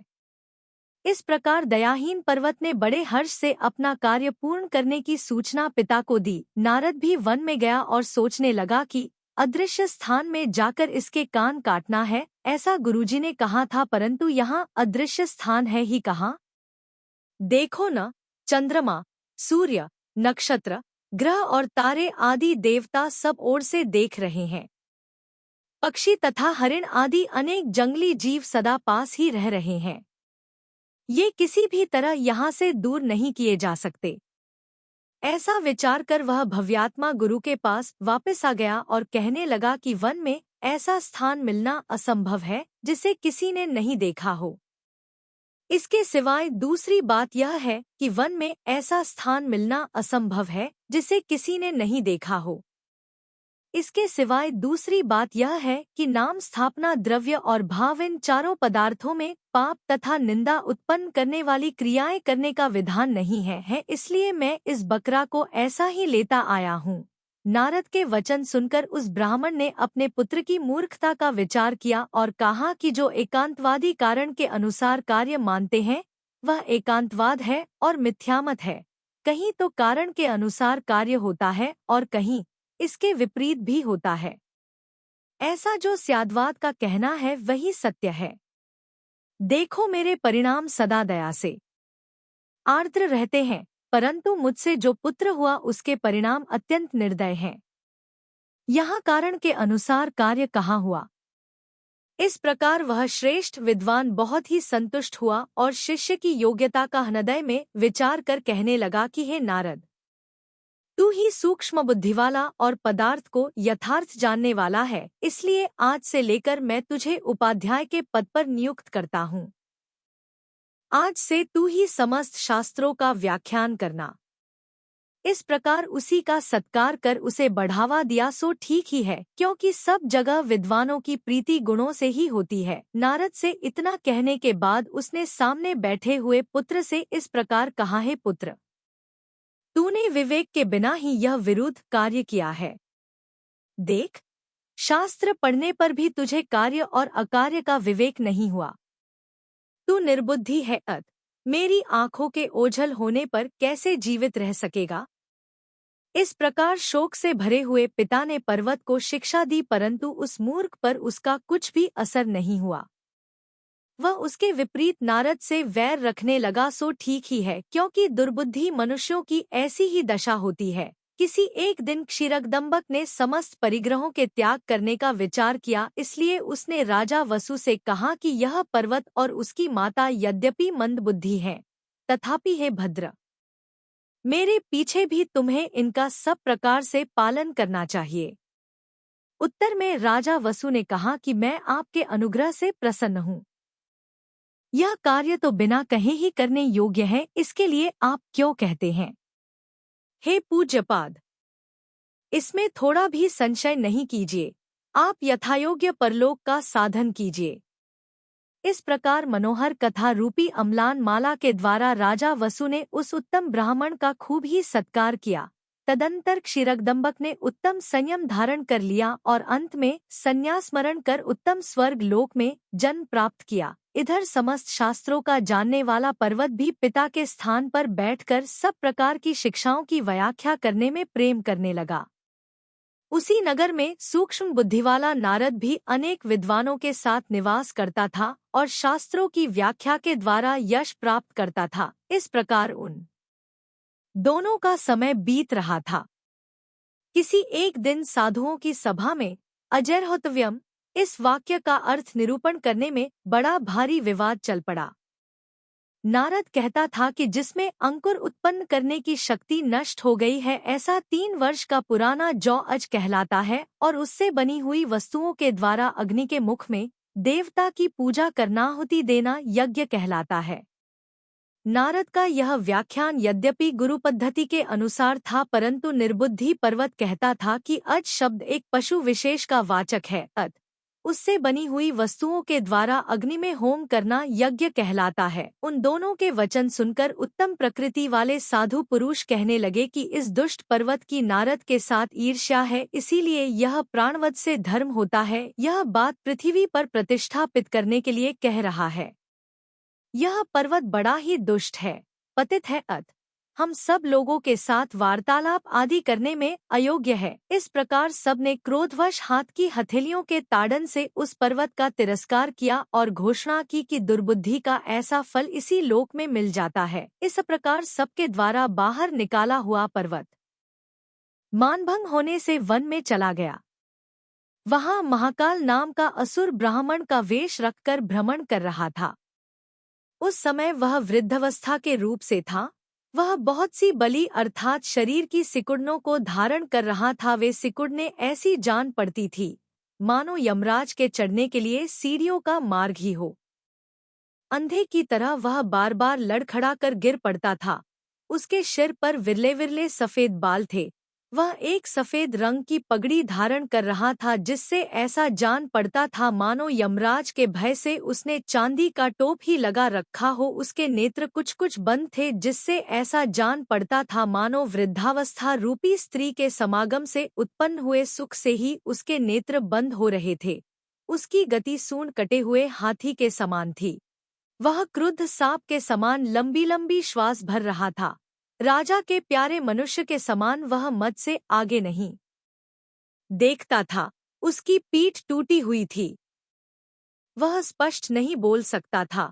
जिस प्रकार राजा योग्य दंड से सहित होता है, अर्थात सबके लिए योग्य दंड सजा देता है, उसी प्रकार वह भी योग्य दंड से सहित था, अर्थात अपने अनुकूल दंड लाठी लिए हुए था। ऊपर से इतना शांत दिखता था मानो शरीरधारी शम शांति ही हो। विश्वभू मंत्री सगर राजा और सुलसा कन्या के ऊपर हमारा बैर बंधा हुआ है, यह कहने के लिए ही मानो वह 3 लड़ का यज्ञोपवीत धारण कर रहा था। वह अपना अभिप्राय सिद्ध करने के लिए योग्य कारण खोज रहा था। ऐसे महाकाल ने पर्वत पर घूमते हुए क्षीरकदंबक के पुत्र पर्वत को देखा। ब्राह्मण वेशधारी महाकाल ने पर्वत के सम्मुख जाकर उसे नमस्कार किया और पर्वत ने भी उसका अभिवादन किया। महाकाल ने आश्वासन देते हुए आदर के साथ कहा कि तुम्हारा भला हो। तदंतर अजान बनकर महाकाल ने पर्वत से पूछा कि तुम कहाँ से आए हो और इस वन के मध्य में तुम्हारा भ्रमण किस कारण से हो रहा है। पर्वत ने भी प्रारंभ से लेकर अपना सब वृत्तांत कह दिया। उसे सुनकर महाकाल ने सोचा कि यह मेरे वैरी राजा को निर्वश करने के लिए समर्थ है। यह मेरा साधर्मी है। ऐसा विचार कर ठगने में चतुर पापी महाकाल पर्वत से कहने लगा कि हे पर्वत, तुम्हारे पिता ने, स्थंडिल ने, विष्णु ने, उपमन्यु ने और मैंने भौम नामक उपाध्याय के पास शास्त्राभ्यास किया था, इसलिए तुम्हारे पिता मेरे धर्म भाई हैं। उनके दर्शन करने के लिए ही मेरा यहाँ आना हुआ था, परंतु खेद है कि वह निष्फल हो गया। तुम ड्रो मत, शत्रु का नाश करने में मैं तुम्हारा सहायक हूँ। इस प्रकार उस महाकाल ने क्षीरकदंबक के पुत्र पर्वत के इष्ट अर्थ का अनुसरण करने वाली अथर्ववेद संबंधी 60,000 ऋचाएं पृथक पृथक स्वयं बनाईं। ये ऋचाएं वेद का रहस्य बतलाने वाली थी। उसने पर्वत के लिए इनका अध्ययन कराया और कहा कि पूर्वोक्त मंत्रों से वायु के द्वारा बढ़ी हुई अग्नि की ज्वाला में शांति, पुष्टि और अभिचारात्मक क्रियाएं की जावें तो पशुओं की हिंसा से इष्ट फल की प्राप्ति हो जाती है। तदंतर उन दोनों ने विचार किया कि हम दोनों अयोध्या में जाकर रहें और शांति आदि फल प्रदान करने वाला हिंसात्मक यज्ञ प्रारंभ कर अपना प्रभाव उत्पन्न करें। ऐसा कहकर महाकाल ने वैरियों का नाश करने के लिए अपने क्रूर असुरों को बुलाया और आदेश दिया कि तुम लोग राजा सगर के देश में तीव्र ज्वर आदि के द्वारा पीड़ा उत्पन्न करो। यह कहकर असुरों को भेजा और स्वयं पर्वत को साथ लेकर राजा सगर के नगर में गया। वहां मंत्र मिश्रित आशीर्वाद के द्वारा सगर के दर्शन कर पर्वत ने अपना प्रभाव दिखलाते हुए कहा कि तुम्हारे राज्य में जो घोर अमंगल हो रहा है, मैं उसे मंत्र सहित यज्ञ के द्वारा शीघ्र ही शांत कर दूंगा। विधाता ने पशुओं की सृष्टि यज्ञ के लिए ही की है, उनकी हिंसा से पाप नहीं होता, किंतु स्वर्ग के विशाल सुख प्रदान करने वाला पुण्य ही होता है। इस प्रकार विश्वास दिलाकर वह पापी फिर कहने लगा कि तुम यज्ञ की सिद्धि के लिए 60,000 पशुओं का तथा यज्ञ के योग्य अन्य पदार्थों का संग्रह करो। राजा सगर ने भी उसके कहे अनुसार सब वस्तुएं उसके लिए सौंप दी। इधर पर्वत ने यज्ञ आरंभ कर प्राणियों को मंत्रित करना शुरू किया, मंत्रोच्चारण पूर्वक उन्हें यज्ञकुंड में डालना शुरू किया। उधर महाकाल ने उन प्राणियों को विमानों में बैठाकर शरीर सहित आकाश में जाते हुए दिखलाया और लोगों को विश्वास दिला दिया कि ये सब पशु स्वर्ग गए हैं। उसी समय उसने देश के सब अमंगल और उपसर्ग दूर कर दिए। यह देख बहुत से भोले प्राणी उसकी प्रताड़ना माया से मोहित हो गए और स्वर्ग प्राप्त करने की इच्छा से यज्ञ में मरने की इच्छा करने लगे। यज्ञ के समाप्त होने पर उस दुष्ट पर्वत ने विधिपूर्वक एक उत्तम जाति का घोड़ा तथा राजा की आज्ञा से उसकी सुलसा नाम की रानी को भी होम दिया। प्रिय स्त्री के वियोग से उत्पन्न हुए शोक रूपी दावानल की ज्वाला से जिसका शरीर जल गया है, ऐसा राजा सगर राजधानी में प्रविष्ट हुआ। वहां शयातल पर अपना शरीर डालकर वह संशय करने लगा कि यह जो बहुत भारी प्राणियों की हिंसा हुई है, सो यह धर्म है या अधर्म। ऐसा संशय करता हुआ वह यतिवर नामक मुनि के पास गया और नमस्कार कर पूछने लगा कि हे स्वामिन, मैंने जो कार्य प्रारंभ किया है वह आपको ठीक ठीक विदित है। विचार कर आप यह कहिए कि मेरा यह कार्य पुण्य रूप है अथवा पाप रूप। उत्तर में मुनिराज ने कहा कि यह कार्य धर्मशास्त्र से बहिष्कृत है। यह कार्य ही अपने करने वाले को सप्तम नरक भेजेगा। उसकी पहचान यह है कि आज से 7वें दिन वज्र गिरेगा, उससे जान लेना कि तुझे 7वीं पृथ्वी प्राप्त हुई है। मुनिराज का कहा ठीक मानकर राजा ने उस ब्राह्मण पर्वत से यह सब बात कही। राजा की यह बात सुनकर पर्वत कहने लगा कि वह झूठ है, वह नंगा साधु क्या जानता है। फिर भी यदि शंका है तो इसकी भी शांति कर डालते हैं। इस तरह के वचनों से राजा का मन स्थिर किया और जो यज्ञ शिथिल कर दिया था उसे फिर से प्रारंभ कर दिया। तदंतर 7वें दिन उस पापी असुर ने दिखलाया कि सुलसा देव पर्याय प्राप्त कर आकाश में खड़ी है। पहले जो पशु होमे गए थे वे भी उसके साथ हैं। वह राजा सगर से कह रही है कि यज्ञ में मरने के फल से ही मैंने यह देवगति पाई है।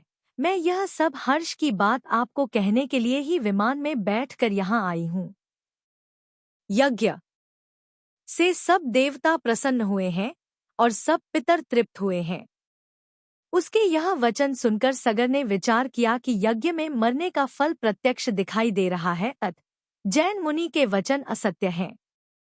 उसी समय अनुराग रखने से एवं सद्धर्म के साथ द्वेष करने वाले कर्म की मूल प्रकृति तथा उत्तर प्रकृतियों के भेद से उत्पन्न हुए परिणामों से नरकायु को आदि लेकर 8 कर्मों का अपने योग्य उत्कृष्ट स्थितिबंध अनुभागबंध पड़ गया।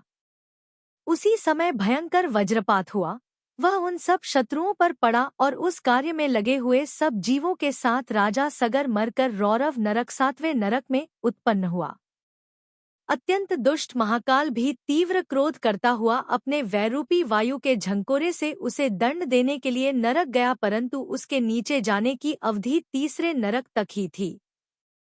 वहां तक उसने उसे खोजा, परंतु जब पता नहीं चला तब वह निर्दय वहां से निकला और विश्वभू मंत्री आदि शत्रुओं को मारने का उपाय करने लगा। उसने माया से दिखाया कि राजा सगर सुलसा के साथ विमान में बैठा हुआ कह रहा है कि मैं पर्वत के प्रसाद से ही सुख को प्राप्त हुआ हूँ। यह देख विश्वभू मंत्री जो कि सगर राजा के पीछे स्वयं उसके देश का स्वामी बन गया था, महामेध यज्ञ में उद्यम करने लगा। महाकाल की माया से सब लोगों को साफ साफ दिखाया गया था कि आकाशंगण में बहुत से देव तथा पितर लोग अपने अपने विमानों में बैठे हुए हैं। राजा सगर तथा अन्य लोग एकत्रित होकर विश्वभू मंत्री की स्तुति कर रहे हैं कि मंत्रिन, तुम बड़े पुण्यशाली हो, तुमने यह महामेध यज्ञ प्रारंभ कर बहुत अच्छा कार्य किया। इधर यह सब हो रहा था, उधर नारद तथा तपस्वियों ने जब यह समाचार सुना तो वे कहने लगे कि इस दुष्ट शत्रु ने लोगों के लिए यह मिथ्या मार्ग बतलाया है, इसे धिक्कार है। पाप करने में अत्यंत चतुर इस पर्वत का किसी उपाय से प्रतिकार करना चाहिए। ऐसा विचार कर सब लोग एकत्रित हो अयोध्या नगर में आए। वहां उन्होंने पाप करते हुए विश्वभू मंत्री को देखा और देखा कि बहुत से पापी मनुष्य अर्थ और काम के लिए बहुत से प्राणियों का वध कर रहे हैं। तपस्वियों ने विश्वभू मंत्री से कहा कि पापी मनुष्य अर्थ और काम के लिए तो प्राणियों का विघात करते हैं, परंतु धर्म के लिए कहीं भी कोई भी मनुष्य प्राणियों का घात नहीं करते।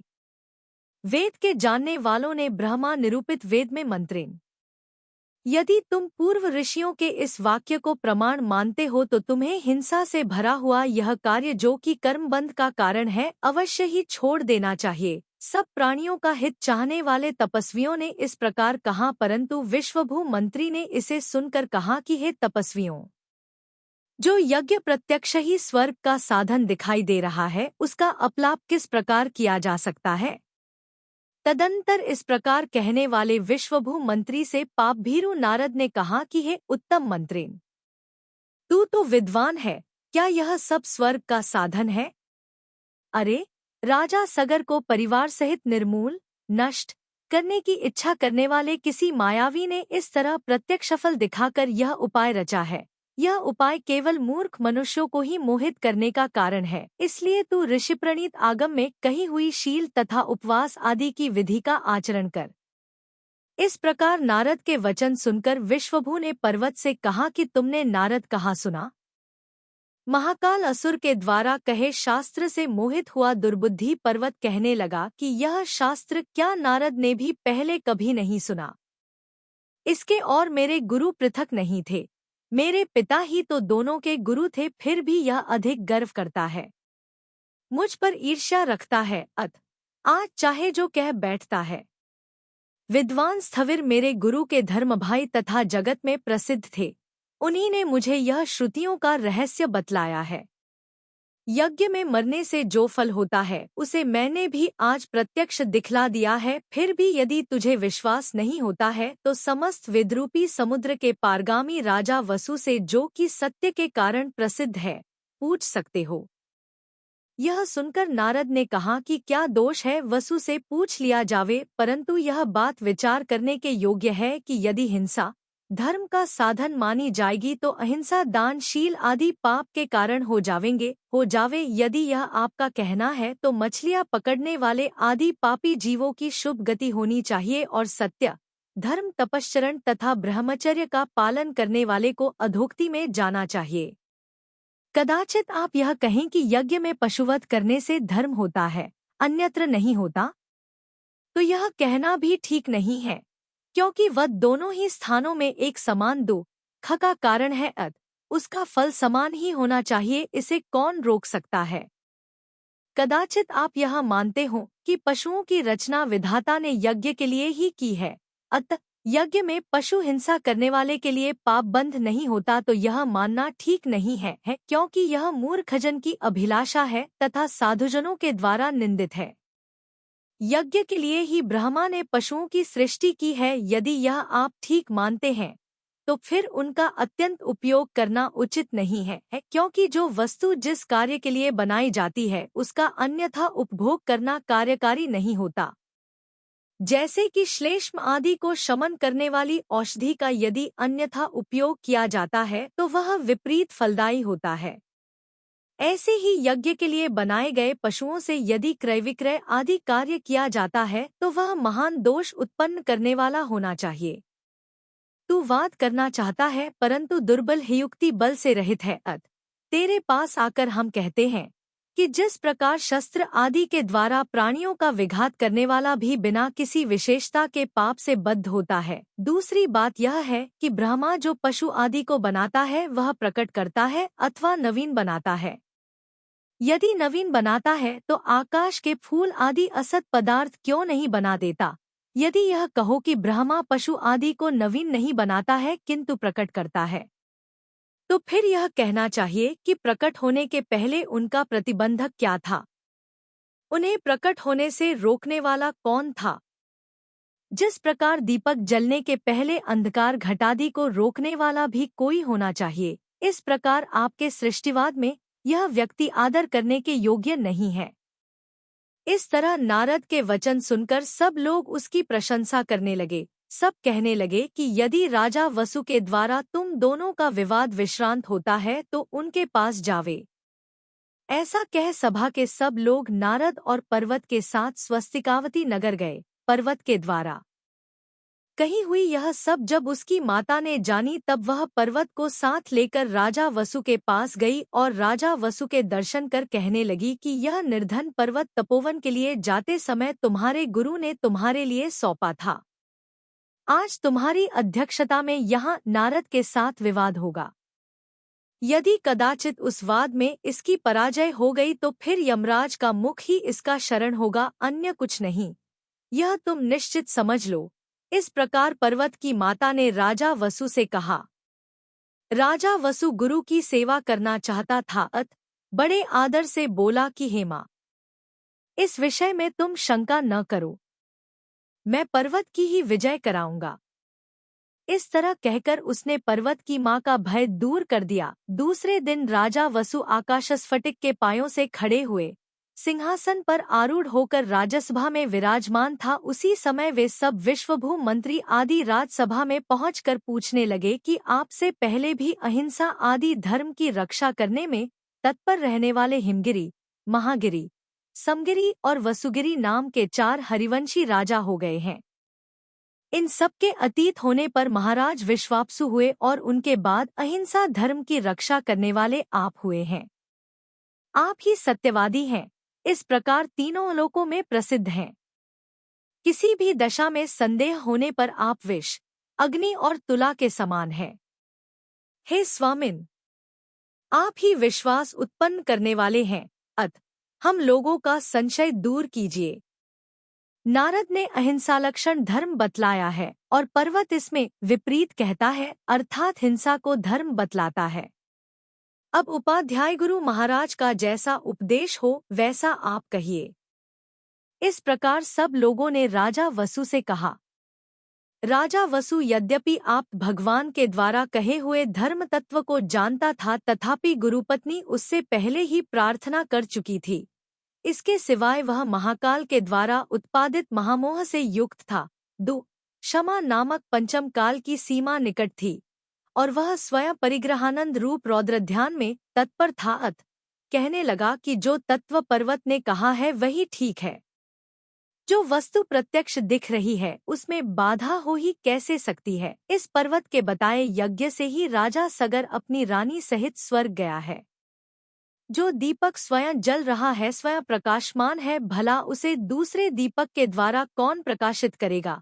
इसलिए तुम लोग भय छोड़कर जो पर्वत कह रहा है वही करो, वही स्वर्ग का साधन है। इस प्रकार हिंसानंदी और मृषानंदी रौद्र ध्यान के द्वारा राजा वसु ने नरकायु का बंध कर लिया तथा असत्य भाषण के पाप और लोकनिंदा से नहीं डरने वाले राजा वसु ने उक्त वचन कहे। राजा वसु की यह बात सुनकर नारद और तपस्वी कहने लगे कि आश्चर्य है कि राजा के मुख से ऐसे भयंकर शब्द निकल रहे हैं। इसका कोई विषम कारण अवश्य है। उसी समय आकाश गर्जने लगा, नदियों का प्रवाह उल्टा बहने लगा, तालाब शीघ्र ही सूख गए, लगातार रक्त की वर्षा होने लगी, सूर्य की किरणें फीकी पड़ गईं, समस्त दिशाएं मलिन हो गईं, प्राणी भय से विह्वल होकर कांपने लगे, बड़े जोर का शब्द करती हुई पृथ्वी फटकर 2 टूक हो गई और राजा वसु का सिंहासन उस महागर्त में निमग्न हो गया। यह देख आकाश मार्ग में खड़े हुए देव और विद्याधर कहने लगे कि हे बुद्धिमान राजा वसु, सनातन मार्ग का उल्लंघन कर धर्म का विध्वंस करने वाले मार्ग का निरूपण मत करो। पृथ्वी में सिंहासन घुसने से पर्वत और राजा वसु का मुख फीका पड़ गया। यह देख महाकाल के किंकर तापसियों का वेश रखकर कहने लगे कि आप लोग भय को प्राप्त न हो। यह कहकर उन्होंने वुस का सिंहासन अपने आप के द्वारा उठाकर लोगों को दिखला दिया। राजा वसु यद्यपि सिंहासन के साथ नीचे धंस गया था, तथापि जोर देकर कहने लगा कि मैं तत्वों का जानकार हूँ, अत इस उपद्रव से कैसे डर सकता हूँ। मैं फिर भी कहता हूँ कि पर्वत के वचन ही सत्य हैं। इतना कहते ही वह कंठ पर्यंत पृथ्वी में धंस गया। उस समय साधुओं ने तापसियों ने बड़े यत्न से यद्यपि प्रार्थना की थी कि हे राजन, तेरी यह अवस्था असत्य भाषण से ही हुई है, इसलिए इसे छोड़ दे, तथापि वह अज्ञानी यज्ञ को ही सन्मार्ग बतलाता रहा। अंत में पृथ्वी ने उसे कुपित होकर हो मानो निगल लिया और वह मरकर 7वें नरक गया। तदंतर वह असुर जगत को विश्वास दिलाने के लिए राजा सगर और वसु का सुंदर रूप धारण कर कहने लगा कि हम दोनों नारद का कहा न सुनकर यज्ञ की श्रद्धा से ही स्वर्ग को प्राप्त हुए हैं। इस प्रकार कहकर वह अदृश्य हो गया। इस घटना से लोगों को बहुत शोक और आश्चर्य हुआ। उनमें कोई कहता था कि राजा सगर स्वर्ग गया है और कोई कहता था कि नहीं, नरक गया है। इस तरह विवाद करते हुए विश्वम्भु मंत्री अपने घर चला गया। तदंतर प्रयाग में उसने राजसूय यज्ञ किया। इस पर महापुर आदि नगरों के राजा मनुष्यों की मूढ़ता की निंदा करने लगे और परम ब्रह्म परमात्मा के द्वारा बतलाए मार्ग में तल्लीन होते हुए थोड़े दिन तक यूं ही ठहरे रहे। इस समय नारद के द्वारा ही धर्म की मर्यादा स्थिर रह सकी है, इसलिए सब लोगों ने उसकी बहुत प्रशंसा की और उसके लिए गिरितट नाम का नगर प्रदान किया। तापसी लोग भी दया धर्म का विध्वंस देख बहुत दुखी हुए और कलिकाल की महिमा समझते हुए अपने अपने आश्रमों में चले गए। तदंतर किसी दिन दिनकरदेव नाम का विद्याधर आया। नारद ने उससे बड़े प्रेम से कहा कि इस समय पर्वत समस्त प्राणियों के विरुद्ध आचरण कर रहा है, इसे आपको रोकना चाहिए। उत्तर में विद्याधर ने कहा कि अवश्य रोकूंगा। ऐसा कहकर उसने अपनी विद्या से गंधारपन्नग नामक नागकुमार देवों को बुलाया और विघ्न करने का सब प्रपंच उन्हें यथा योग्य बतला दिया। नागकुमार देवों ने भी संग्राम में दैत्यों को मार भगाया और यज्ञ में विघ्न मचा दिया। विश्वम्भु मंत्री और पर्वत यज्ञ में होने वाला विघ्न देखकर शरण की खोज करने लगे। अनायास ही उन्हें सामने खड़ा हुआ महाकाल असुर दिख पड़ा। दिखते ही उन्होंने उससे यज्ञ में विघ्न आने का सब समाचार कह सुनाया। उसे सुनते ही महाकाल ने कहा कि हम लोगों के साथ द्वेष रखने वाले नागकुमार देवों ने यह उपद्रव किया है। नाग विद्याओं का निरूपण विद्यानुवाद में हुआ है।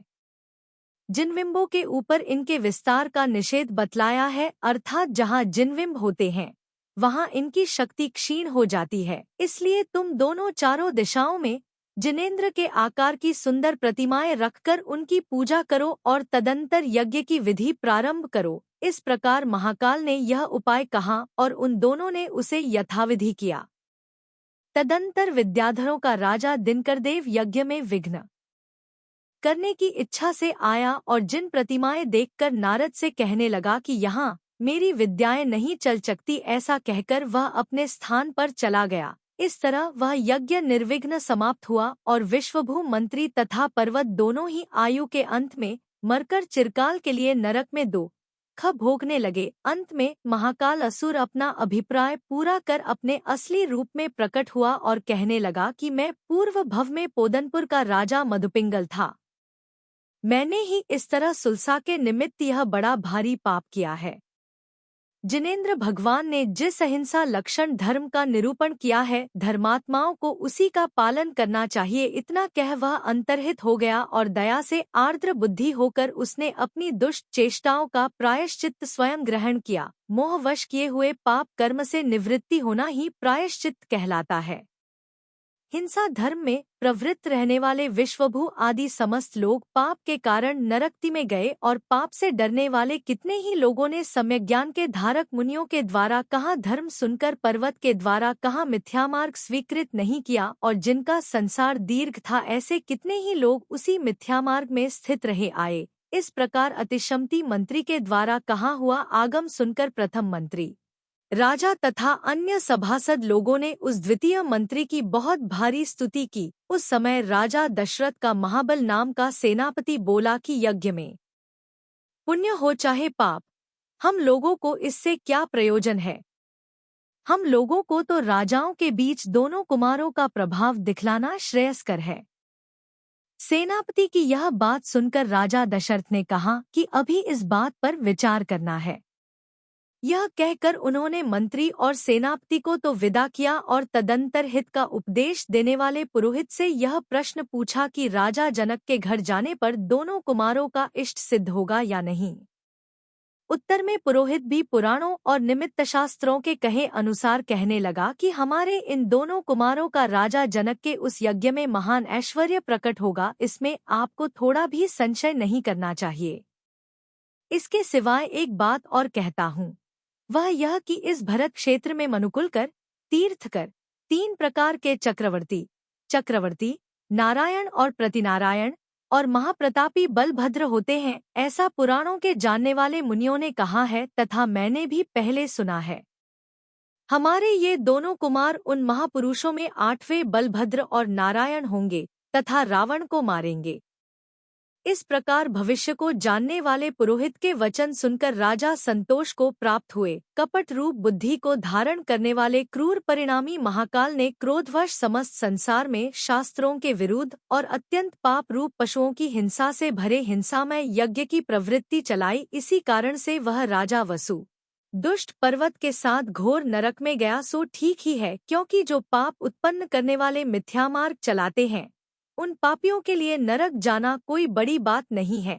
मोहनीय कर्म के उदय से जिसका हृदय शत्रुओं का छल समझने वाले विवेक से शून्य था, ऐसा राजा सगर रानी सुलसा और विश्वभू मंत्री के साथ स्वयं हिंसामय क्रियाएं कर अधोक्ति में जाने के लिए नष्ट हुआ। सो जब राजा की यह दशा हुई तब जो अन्य साधारण मनुष्य अपने क्रूर परिणामों को नष्ट न कर व्यर्थ ही दुष्कर्म में तल्लीन रहते हैं, उनकी क्या ऐसी दशा नहीं होगी?